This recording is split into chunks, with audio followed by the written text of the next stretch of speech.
বাশার আল আসাদের পতনের পর সিরিয়া থেকে এই প্রথম ইসরায়েলের রকেট হামলা হয়েছে বলে দাবি করেছে তেল আবিব। গত মঙ্গলবার সিরিয়া থেকে ইসরায়েল নিয়ন্ত্রিত গোসান মালভূমিতে দুটি রকেট নিক্ষেপ করা হয়েছে। ইসরায়েলি সেনাবাহিনী এই তথ্য জানিয়েছে।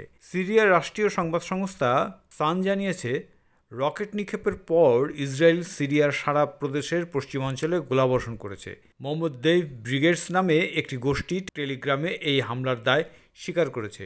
এই গোষ্ঠী কয়েকদিন আগে সামাজিক যোগাযোগ মাধ্যমে প্রথম আবির্ভূত হয়।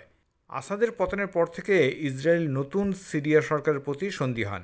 এই সরকারের নেতৃত্ব দিচ্ছে ইসলামপন্থী বিদ্রোহীরা।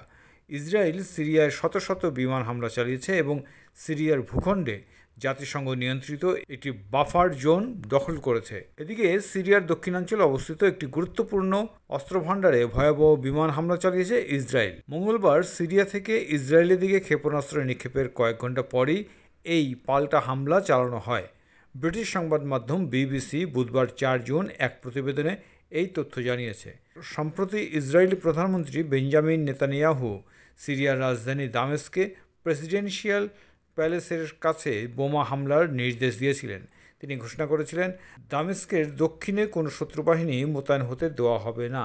ইসরায়েলি হামলার তীব্র নিন্দা জানিয়ে জাতিসংঘের মহাসচিব অ্যান্তনিও গুতেরেস একে সিরিয়ার সার্বভৌমত্বের গুরুতর লঙ্ঘন হিসেবে আখ্যা দিয়েছেন।